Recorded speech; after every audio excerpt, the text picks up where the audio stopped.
Next, let's move on to the Fiesta Bowl, where Oklahoma is a 17-point favorite over UConn. Some people on SBR were surprised by this line, expecting to be closer to a 9 or 10. I admit I was one of those people, but I guess we were all wrong. I guess the line just depends on talent and motivation, exactly how much of a talent edge does Oklahoma have, and how much motivation will they have to get a big win, as opposed to UConn's motivation to keep it close. This game does seem to be maybe a bigger game for UConn. It's a big deal for this program to finally get a BCS Bowl. A lot of people are saying that they don't really deserve to be there. They'll probably want to silence those voices.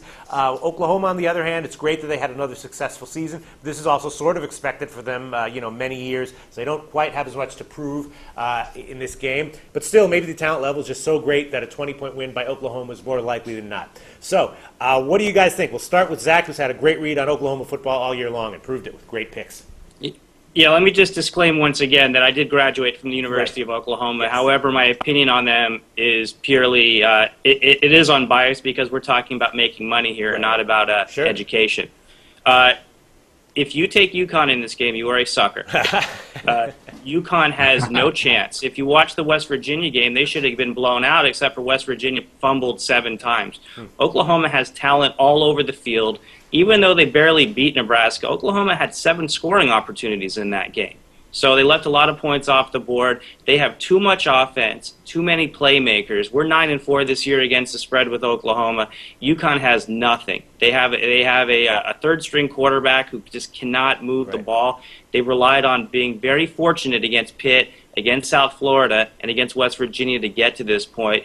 This one at 17 points. This line could have easily been 28 points, and I think you still would have had takers on both sides. I like Oklahoma to get away with this one really big. Wow, that's cool. Yeah, it's cool when there's like a quote-unquote trap line where it's not a big favorite that's the trap line, but it's a big underdog that one. I mean, you do see this a lot, especially in bowl games. I remember a bunch of these last And let me just, one more thing, too, because people will all say, well, Oklahoma doesn't show up in bowl games or they didn't. The 2 Fiesta Bowls that they did lose, to Boise State and West Virginia, they lost to teams that were chock with talent. Just players all over the field. UConn doesn't have any of those players. UConn doesn't have a player except for Justin Todman who could play on Boise State's or West Virginia's Fiesta Bowl too deep. John Ryan, what do you think about that? You agree with Oklahoma minus 17? I didn't graduate from Oklahoma University, but I do agree with what Zach said. I think this is the mismatch of all the bowl games out there. I do think for the public it's an absolute dream to get 17 points in a bowl game. And I think the public money probably will go to Connecticut, and that line actually may drop as we get closer to the game. But there's no question the talent level is actually such a tremendous disparity. Bob Harvey, what do you think? Expect a blowout as well?